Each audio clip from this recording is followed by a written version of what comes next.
Good afternoon all of you. चलिए आज की क्लास से जुड़ जाइए। सभी साथी जल्दी से आ जाइए आज की प्रीमियर क्लास से, ताकि हम क्लास 3 स्टार्ट कर सकें। साथियों, प्री बीएड प्री डीएलएड परीक्षा 2023 की तैयारी हम करवा रहे हैं। विषय है हिंदी व्याकरण। इसके पहले हमने 2 क्लास ऑलरेडी ले लिया है। आज की हमारी जो क्लास है साथियों, क्लास 3 चलेगी, जिसके अंतर्गत हम शब्द रचना पढ़ने वाले हैं। शब्द रचना में उपसर्ग पढ़ेंगे, प्रत्यय पढ़ेंगे, समास पढ़ेंगे, अनेक शब्दों के लिए एक शब्द पढ़ेंगे। अर्थात आज के इस सेशन में हम इन्हीं 4 बिंदुओं पर चर्चा करेंगे। तो जल्दी से साथियों चैनल को सब्सक्राइब कीजिए, लाइक कीजिए, अपने मित्रों तक शेयर जरूर करें। तो चलिए शब्द रचना की शुरुआत आज हम करते हैं। हिंदी व्याकरण की कक्षा है, प्री बीएड प्री डीएलएड की कक्षा है। सभी साथी जुड़े। देखो, उपसर्ग और प्रत्यय सभी साथी जान रहे हैं, क्योंकि सभी 10वीं 12वीं में ये सब चीज़ें कॉमन हैं, पढ़ते ही हैं, ठीक है ना। तो उपसर्ग होता क्या है, इसको पहले आप जानो। देखो यहाँ पर उपसर्ग, उप का अर्थ होता है समीप और सर्ग का अर्थ होता है सृजित करना, ठीक है। उप का अर्थ समीप और सर्ग का अर्थ है सृजित करना, अर्थात जो शब्दांश शब्दों के प्रारंभ में जुड़ता है और अर्थ बदल देते हैं, उपसर्ग कहलाता है, ठीक है।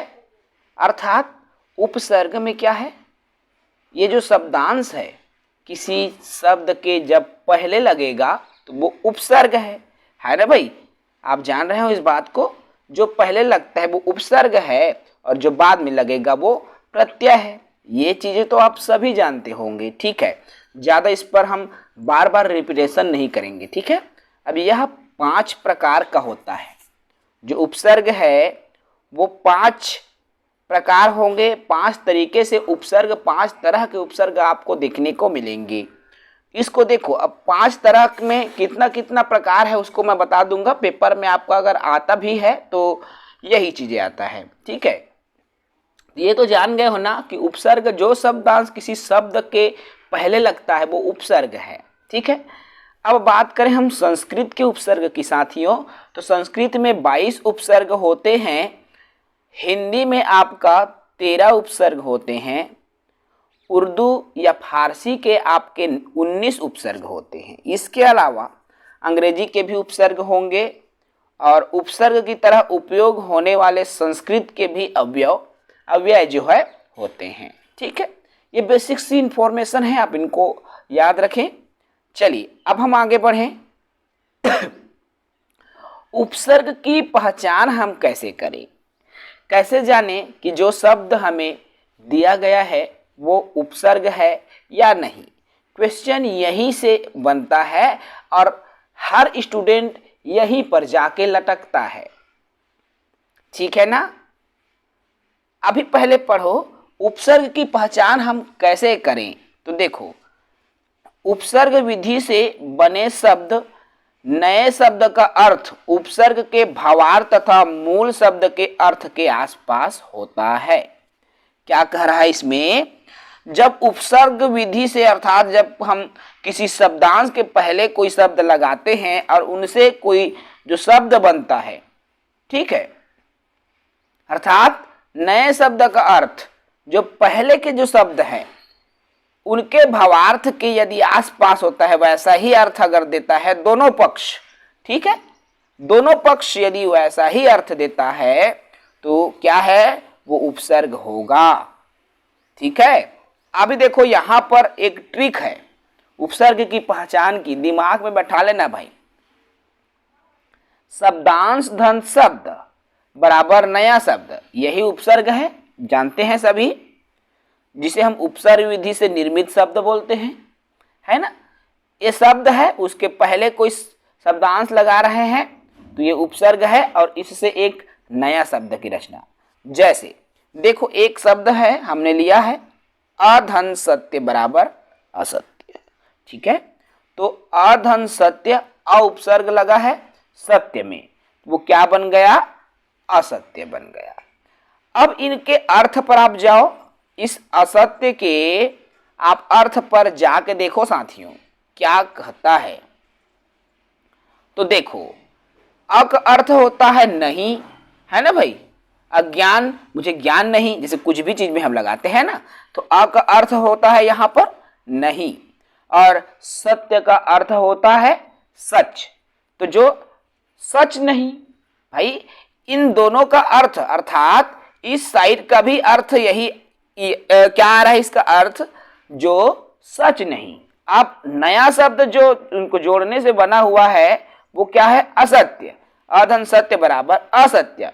अब इसका भी अर्थ असत्य, अर्थात इसका भी अर्थ जो सच नहीं, अर्थात दोनों का जो अर्थ है वो क्या आ रहा है? समान आ रहा है, अर्थात ये उपसर्ग है। याद रखना, मतलब जो उपसर्ग से बने शब्द, मतलब जो नए शब्द उपसर्ग को जोड़कर उनको तोड़ने से जो, मतलब उपसर्ग जब आप लगा रहे हो वहां पर जो शब्द का अर्थ है, अर्थात ये जो तोड़े हुए हो यहाँ का अर्थ और जो बना हुआ शब्द है उसका अर्थ, अगर दोनों का अर्थ क्या हो? एक समान हो, ठीक है ना, तो वो क्या कहलाएगा? आपका उपसर्ग कहलाता है। ठीक है, दोनों का अर्थ एक समान होना चाहिए। और प्रश्न आपका ऐसे ही आएगा, आप देखेंगे इनमें से कौन सा उपसर्ग नहीं है। आपके प्री बीएड प्री डीएलएड की परीक्षा में जो क्वेश्चन आएंगे, ठीक है, क्वेश्चन ऐसे ही बनता है। याद रखना है कि नए शब्द का जो अर्थ है वही होता है जो दोनों टुकड़ों का अर्थ होता है ना भाई? ये जो आधन सत्य ये दोनों टुकड़ा है, इनका भी अर्थ वही होगा जो कि जो नया शब्द उनको जोड़ने से बना है, दोनों के अर्थ समान होंगे। जैसे यहां पर आप देखो, कंफ्यूज हो जाओगे मित्रों। देखो, ये जो आपको शो हो रहा है ना, अब बताओ कुमाता, कुलीन और कुपुत्र, इन तीनों में उपसर्ग नहीं है। तो कौन उपसर्ग नहीं है? आप इसको तोड़ के देखोगे ना तो आपको चीजें क्लियर होती चली जाएंगी। दोनों का अर्थ अगर एक जैसा आया वो उपसर्ग है, और नहीं आया वो उपसर्ग नहीं है। ठीक है, देखो कुमाता, शुरू पर आप आओ। कु मतलब बुरा या खराब, कु धन माता, जो खराब माता हो, और इसको जोड़ेंगे या तोड़ेंगे तो जो खराब माता हो, तब ये उपसर्ग नहीं है। नहीं है भाई, दोनों का देखो, अब दोनों का अर्थ समान आया, उपसर्ग है, तो ये कुमाता उपसर्ग है। हाँ, चलो पहले इसको देखो, ये कुमाता उपसर्ग है क्योंकि दोनों का अर्थ समान। कु मतलब खराब और माता मतलब माँ, जो खराब माँ हो, जो बुरी माँ हो, है ना भाई, दोनों का अर्थ सेम आ रहा है ना, ये उपसर्ग है। कुलीन, कु मतलब खराब और लिन, अब कुलीन मतलब खराब लिन, कु धन लीन मतलब खराब लिन।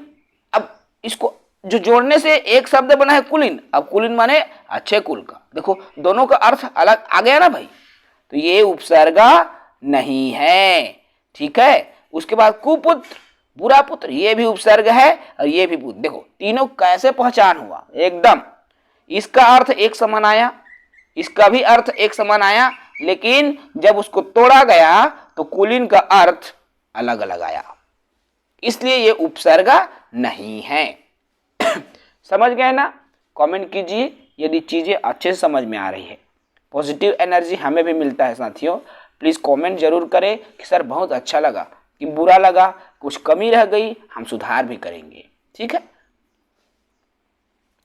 चलिए अब देखो, यहां पर मैंने नोट करके लिखा है, उसको एक बार देख लो कि संधि समास भी उपसर्ग की तरह ही अपने अंदर अर्थ निहित रखता है। वो भी है ना भाई, जोड़ने तोड़ने से रिलेटेड, तो वो भी एक अर्थ रखता है। हाँ तो ठीक है, उपसर्ग को समझ गए। जो शब्दांश किसी शब्द के पहले लगता है उसे उपसर्ग कहते हैं। ठीक है, जो शब्दांश किसी शब्द के पहले लगता है उसे उपसर्ग कहते हैं। और उपसर्ग की पहचान आपको करना है, तो तो जो तोड़े गए शब्द और जोड़े गए शब्द है, दोनों के जो अर्थ है वो एक समान होना चाहिए। ठीक है, दोनों का अर्थ यदि समान है साथियों तो वह उपसर्ग है। यदि जोड़े गए और तोड़े गए अर्थ दोनों का जो अर्थ है अलग अलग हो तो वह उपसर्ग नहीं है। बहुत ही गजब के तरीके हैं, धमाकेदार तरीका है। इस तरीके से आप उपसर्ग की पहचान कर सकते हो। और आज के इस उपसर्ग वाले वीडियो को देखने के बाद मैं दावे से बोल सकता हूं कि आपका उपसर्ग और प्रत्यय से संबंधित अगर कुछ भी प्रश्न आपके परीक्षा में आता है तो वो आपसे छूटेगा ही नहीं। ठीक है ना। चलो अब आ जाओ भाई प्रत्यय में।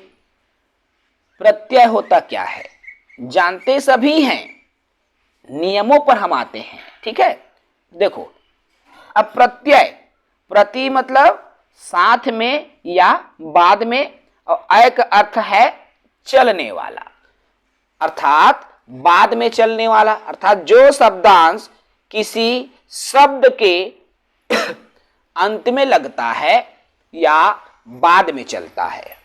ठीक है, अब भाई उपसर्ग शुरू में लगते तो प्रत्यय लास्ट में लगेगा ना, तो इस तरह से होगा।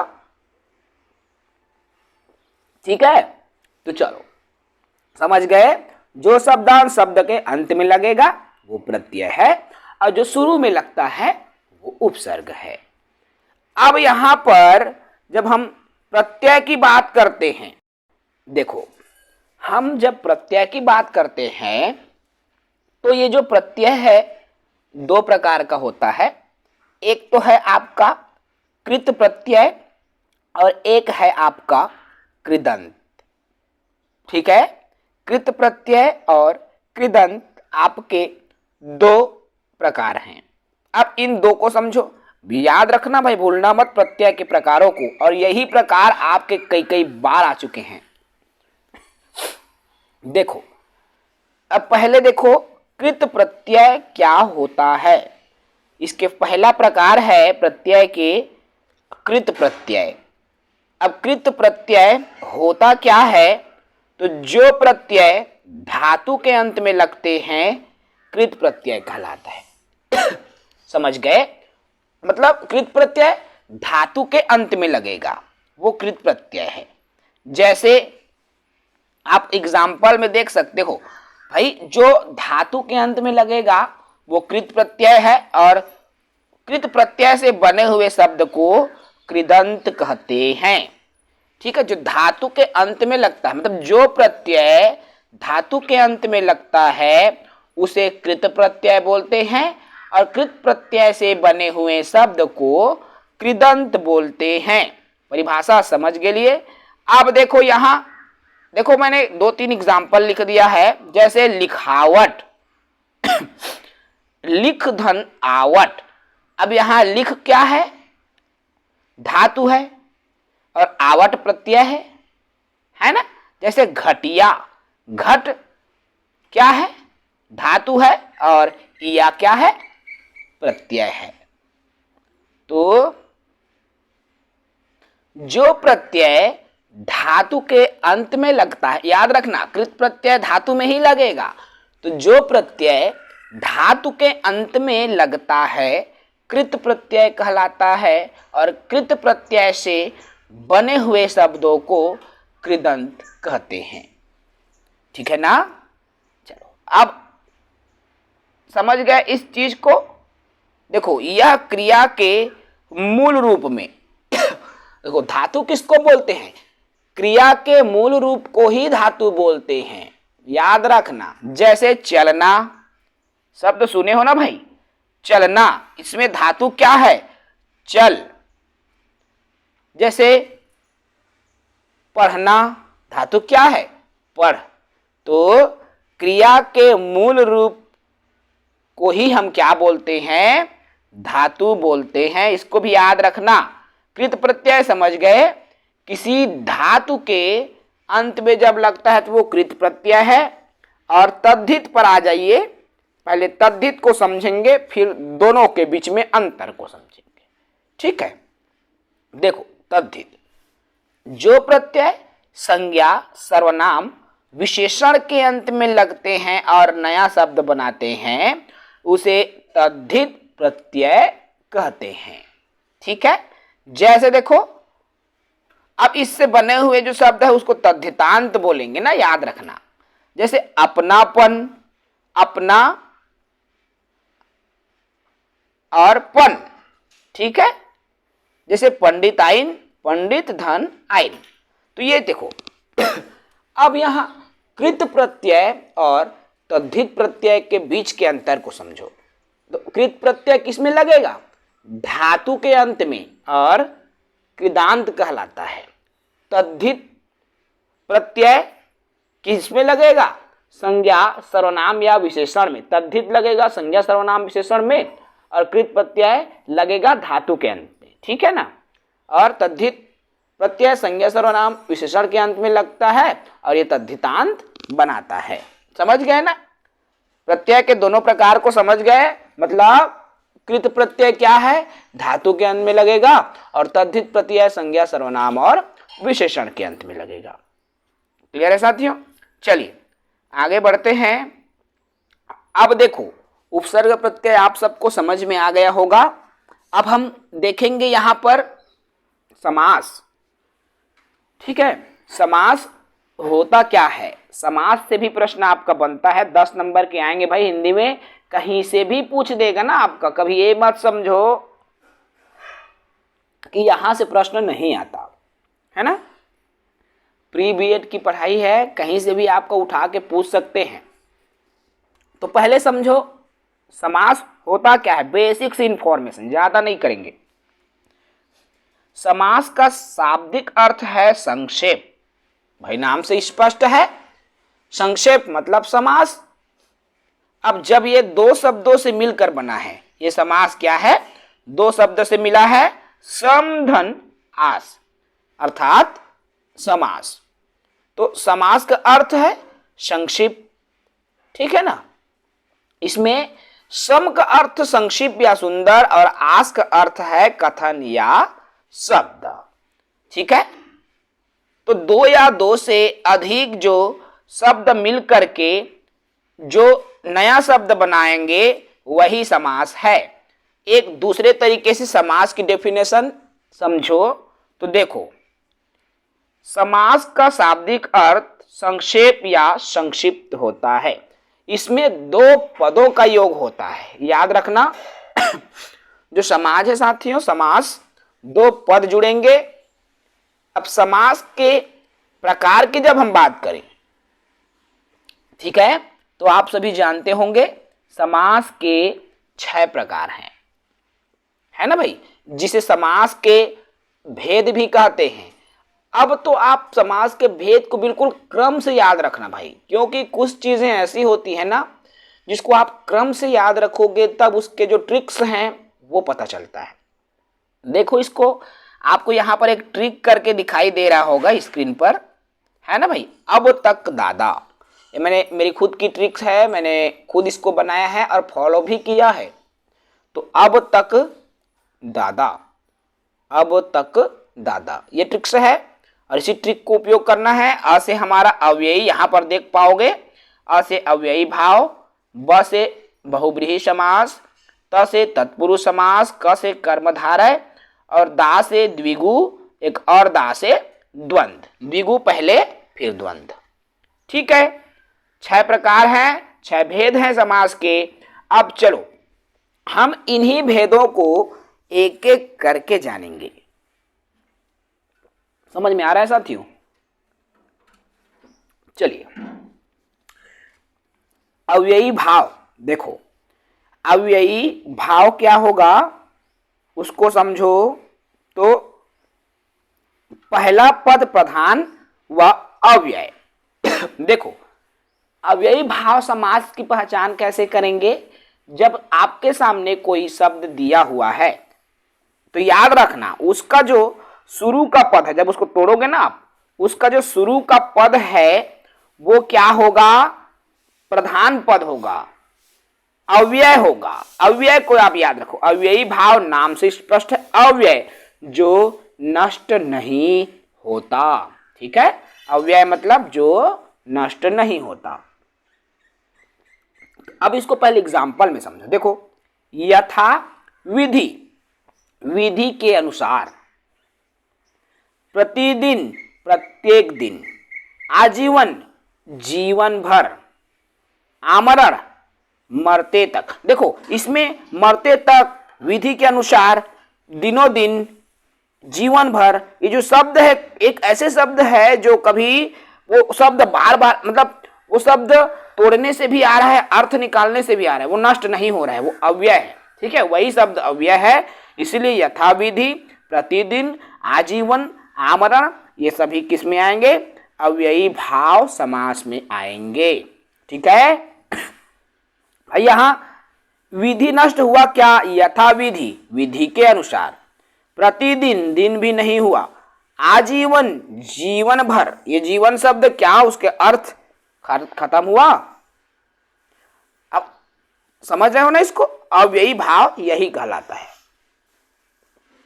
चलो उसके बाद सेकंड है हमारा, देखो सेकंड में आते हैं बहुव्रीहि समास। अब देखो यहां बहुव्रीहि ये क्या करता है? किसी तीसरे अर्थ को स्पष्ट करता है। बहुव्रीहि जो समास है वो किसी तीसरे अर्थ को स्पष्ट करता है। तीसरे अर्थ क्या? पहले इसको समझो। देखो एक एग्जाम्पल है, पीतांबर अर्थात पीला है जो अंबर। तीसरे अर्थ, अब पीतांबर एक शब्द है, पीला है जो अंबर दूसरा शब्द, अब वो तीसरे को बता रहा है। अब पीला है जो अंबर, तो किसका अंबर पीला होता है? भगवान विष्णु का। तो भाई तीसरे अर्थ को बता रहा है ना, यही बहुव्रीहि होगा। याद रखना, जब वो तीसरे अर्थ को बताता है वो बहुव्रीहि होगा। और समास कहे या संधि कहे, इसको आप सिर्फ और सिर्फ उदाहरणों से ही पहचान कर पाओगे। नियम पर कभी मत जाना साथियों, सिर्फ उदाहरणों पर जाना। जैसे लंबोदर, लंबा है जो उदर, जिसके उदर लंबा है तो गणेश देवता जी है ना। दशानन, 10 है जिनका आनन अर्थात मुख, तो रावण है। पंचानन, जिसके 5 आनन है, तो ये क्या है? ब्रह्मादेव है शायद, है ना भाई। तो आप बहुव्रीहि को समझ गए ना। चलो तीसरे समास पर आते हैं, ये है तत्पुरुष समास। बहुत ही सरल। तत्पुरुष समास को यदि जानना है ना, तो आपको सबसे पहले कारक को जानना होगा। ठीक है, इसे कारक से ही जान सकते। कारक याद है? याद ही होगा भाई। तो कारक याद है तो तत्पुरुष तो खत्म। जैसे कर्म, कर्म के लिए क्या आता है? को आता है, जान रहे हो ना। कर्ता ने अरु कर्म से करण रीति से जान, कर्ता ने अरु कर्म को करण रीति से जान, है ना। संप्रदान को के लिए अपादान से मान, काके की संबंध है अधिकरण में मान, है ना। तो इसको ये ट्रिक है, ये तरीका है, सभी जानते हो भाई। देखो कर्म को करण से या के द्वारा, संप्रदान, संप्रदान में क्या लगता है? बस जो ये रेड कलर में मैं घेरा लगाया हूं ना साथियों, बस आप तोड़ो या जोड़ो, यही चीजें आपको देखने को मिलेगा। एग्जाम्पल देख लो, जैसे कर्मधारय में, कर्म तत्पुरुष में शरणागत, शरण को आया हो, यहां पर को निकला है ना, शरण को, तो को आ गया, मतलब ये कौन सा है? कर्म, कर्म तत्पुरुष समास। चीड़ी मार, चीड़ी को मार। जेब कतरा, जेब को कतरा। समझ रहे हो ना। अब करण पर आ जाओ। देखो करण के उदाहरण भी देख लो। इसमें क्या आएगा? से या के द्वारा आएगा। तो सुरकृत, सुरों से कृत। हस्तलिखित, हाथ के द्वारा लिखित या हाथ से लिखित। समझ रहे हो ना। तो ये करण है। अब संप्रदान, संप्रदान को के लिए से दर्शाते हैं। तो देखो अब संप्रदान को समझो भाई। तो विद्यालय, विद्या के लिए आला है तो के लिए आ रहा है कि नहीं आ रहा है, तोड़ोगे तो गौशाला, गौ के लिए शाला। हथकड़ी, हाथ के लिए कड़ी आ गया। संप्रदान को देखो, अब संप्रदान में क्या होता है, से होता है, लेकिन ये जो से का अर्थ क्या होगा, अलग होने का जब भाव आता है किसी चीज में तब ये वाला से लगेगा, याद रखना। जैसे देखो धर्म विमुख, धर्म से विमुख अर्थात धर्म से वो अलग हो रहा है ना भाई, तो अलग होने का वहां पर भाव आ रहा है, इसलिए यहां पर से लगेगा। जैसे कर्ज मुक्त, अब कर्ज से मुक्त, कर्ज से भी वो अलग हो रहा है, वो मुक्त हो रहा है कि नहीं। भावनाओं को समझो भाई, भावनाओं को समझ गए तो आप अपादान को समझ गए, ठीक है। चलो अब संबंध देख लो, संबंध क्या है, का के की रा री रे, ये सभी चीजें ना जितने भी हैं संबंध है। तो वो भारतवासी, भारत के वासी संबंध है ना, के यहां पर आ रहा है, का के की तो अमचूर, आमा, आम से या आम की जो चूर्ण, आम की चूर्ण, आम का चूर्ण वो अमचूर है। आ रहा है कि नहीं आ रहा है भाई, तो ठीक है ना। अंतिम है देखो इसमें अधिकरण, अधिकरण में आता है में, पर, पे, ये सब चीजें।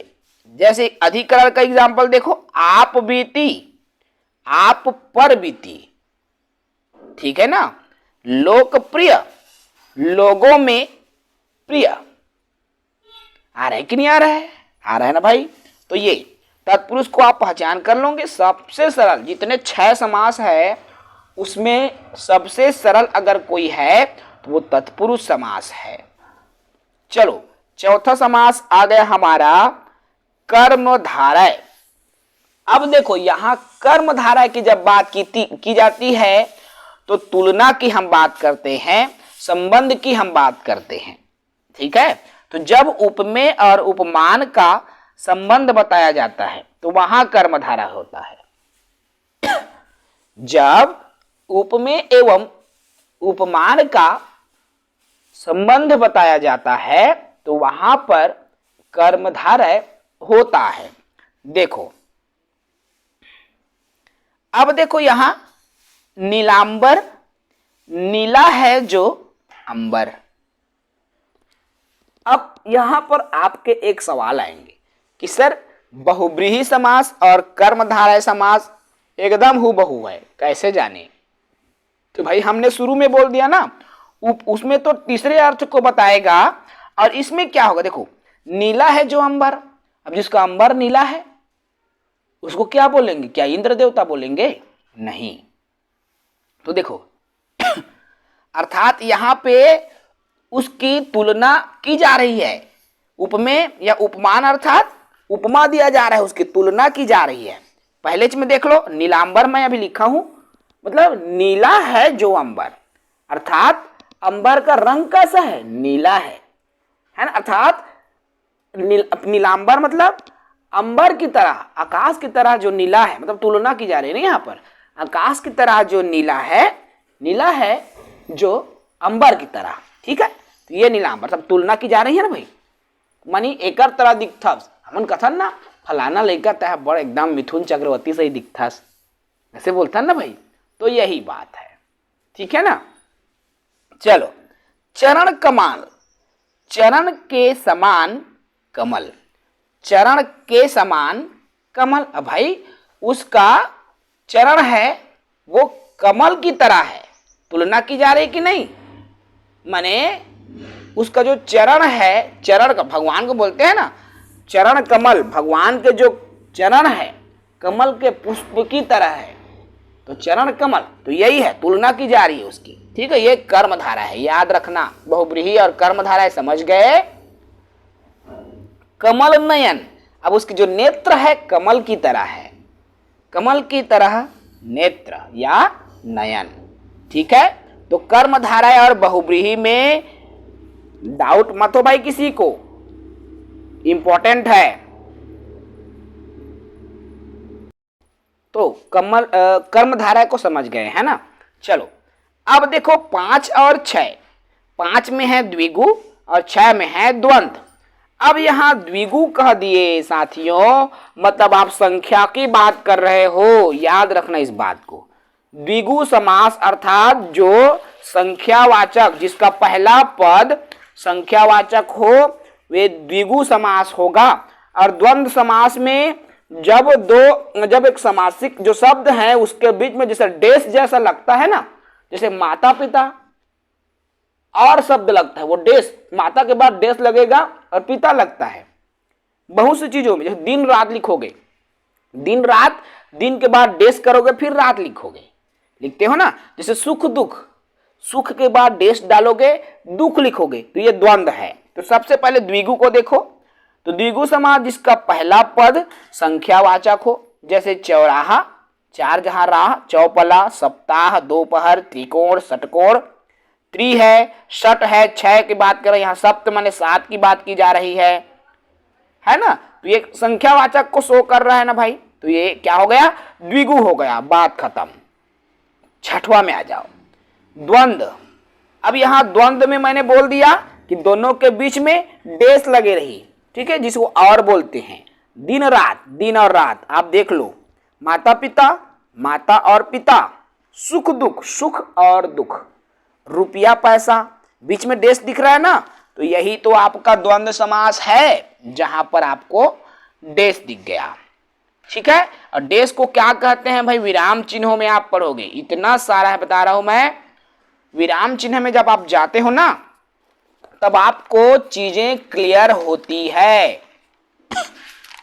नियम इतना ज्यादा है साथियों हिंदी में, लेकिन हम इसलिए बेसिक सी चीजों पर आते हैं, ज्यादा हम डीप नहीं जाते, ठीक है, क्योंकि हमको जो ज्यादा नियम थोड़ी पढ़ना है जी, हमको जो पढ़ना है हम वही पढ़ेंगे, है ना। और हम जब नियम पर आते हैं तो हम खुद नियमों से पूरी तरीके से बंध जाएंगे। तो ये जो है ना, मैं आपको बता दूं, ये जो डेस चिन्ह लगा है दिन रात के बीच में, वो क्या उसको बोलते हैं, योजक, योजक चिन्ह। क्या बोलते हैं, योजक चिन्ह, ठीक है, याद रखना इस चीज को, योजक चिन्ह बोलते हैं। और 17 प्रकार के विराम चिन्ह होते हैं, कामता प्रसाद गुरु ने बताया 20 है, ठीक है, विराम चिन्हों की संख्या, लेकिन हम 17 प्रकार पढ़ते हैं। खैर इस पर हम चर्चा नहीं करेंगे अब, ठीक है। समाज को तो आप समझ गए साथियों। देखो, हमने उपसर्ग प्रत्यय बहुत बेहतर तरीके से बताया, समाज को बहुत ही बेहतर तरीके से बताया। अब आता है अनेक शब्दों के लिए एक शब्द। भाई इसका ना तो कोई परिभाषा है, ना कोई थ्योरी है, ना कुछ नहीं, ये तो केवल शब्द है और आपको प्रैक्टिस करना है। देखो, जीने की इच्छा, जिनमें जीने की इच्छा हो, जिजीविषा, जीतने की इच्छा हो, जिगीषा, जानने की इच्छा हो, जिज्ञासु या जिज्ञासा, खाने की इच्छा हो, बुभुक्षा, मरने की इच्छा हो, मुमूर्षा, बोलते हैं ना भाई। अनेक शब्द के लिए एक शब्द आपका आता है। ईश्वर पर जो विश्वास करता है आस्तिक, और जो विश्वास नहीं करता नास्तिक। जो कुछ नहीं जानता अज्ञा, जो सब कुछ जानता है वो प्रज्ञा, और जो कम जानता है अल्पज्ञ, और जो बहुत जानता है वो बहुज्ञ, और जो सब कुछ जानता है वो सर्वज्ञ, जो मर्म को जानता है वो मर्मज्ञ, और जो कुछ भी नहीं जानता, बिल्कुल अनजान है, वो अभिज्ञ कहलाता है ना। ये सब चीज हैं, आपको इनको प्रैक्टिस करना है। चीजें बिल्कुल सरल होती हैं, आप लगातार देखो। ये तो विकल्प में रहता है जी, इसको ना आप बिल्कुल विकल्प से जान सकते हो। विवाहित स्त्री जो पिता के घर आई है सुवासिनी, अत्यधिक क्रोध करने वाली स्त्री भामिनी, वह स्त्री जो सूर्य भी ना देख सके असूर्यम पश्या, जिसका विवाह हो रहा हो वधु, निसंतान स्त्री है ना जिनकी, तो बंध्या, प्रिय बोलने वाली स्त्री, इसको बोलते प्रियमवदा, ठीक है। और लंबे बालों वाली स्त्री केसनी कहलाती है। रूप के द्वारा पैसा कमाने वाली स्त्री रूपा जीवा, है ना, वह लड़की जिसका विवाह होने वाला हो सौभाग्य कांक्षिणी। इसलिए आप देखे हो सौ का लिखा रहता है शादी के कार्ड में। सौ का क्यों लिखा रहता है? वही है उसका शॉर्टकट नेम, सौभाग्य कांक्षिणी, अर्थात जिनका विवाह होने वाला हो। लिखते हैं ना भाई। और पुरुष के लिए क्या लिखता है? गौर किए हो? कार्ड को देखना, कार्ड को देखना क्या लिखा होता है वो समझ में आएगा। ठीक है, देखो, प्रेम से मिलने एवं स्वयं जाने वाली स्त्री अभिसारिका। रात में अपने प्रेमी से मिलने जाने वाली स्त्री को क्या बोलते हैं भाई? कृष्णाभिसारिका। तरह तरह के शब्द आपको मिलेंगे। जमाने के साथ शब्द बदलते हैं, है ना, जमाने के साथ शब्द बदलते हैं। हंसी भी आती है ऐसे शब्दों को सुनकर, लेकिन भाई अनेक शब्दों के एक शब्द है। अब क्या पता वहां पर जो आपका व्यापम में प्री बीएड प्री डीएलएड का एग्जाम सेट करने वाला है वो ऐसी सेट करने वाला होगा तो भाई ऐसा ही क्वेश्चन सेट कर देगा, है ना। तो ये चीजें तो सेट करने के वाले के माइंड सेटअप के ऊपर डिपेंड करता है। ठीक है, देखो, वह स्त्री जो पुरुष से प्रेम करे लेकिन उसको प्रकट न करे उसको क्या बोलते हैं? गुप्ता। ये क्या आ गया जी? गुप्ता जी आ गए। चलो ठीक है। अब देखो, अनेक पुरुषों से प्रेम करने वाली स्त्री कई जने रहते हैं ना, और गांव समाज में देखना उसको क्या बोलते हैं? कुलटा। कई जन से प्रेम करते, कुलटा है रे, कुलक्षणी, ऐसे बोलथन कि नहीं बोलन? बोलथन। वह स्त्री जिसका पति रात में पराई स्त्री के साथ रह कर आया हो, खंडिता। चलो जी, आप इनको ना लगातार प्रैक्टिस करें और बहुत सारे शब्द आप ऐसे आपको बहुत सारे शब्द मिलेंगे, आप प्रैक्टिस करते जाना। आप YouTube से भी सर्च कर सकते हो, आपके पास में बुक होगा हिंदी ग्रामर की, 10वीं के भी होंगे तो भी वो चलेगा। ठीक है, तो नहीं है तो भाई आप लेके रखो, प्रैक्टिस बहुत जरूरी है ना। प्री बीएड प्री डीएलएड की तैयारी कर रहे हो तो प्री बीएड का पेपर दोगे तो बिना बुक का थोड़ी दोगे जी, है ना। इसके लिए तो बुक की जरूरत पड़ेगी। ठीक है, कुछ ट्रिक्स टेक्निक्स तो हम बताते हैं लेकिन आपको फॉलो करना होता है। तो चलिए, आज की जो क्लास है शब्द रचना हम यही समाप्त करेंगे साथियों। कल की क्लास दोपहर 1 बजे की फिर एक नए टॉपिक के साथ चर्चा होगी। तब तक के लिए इजाज़त दीजिए। जय हिंद, वंदे मातरम।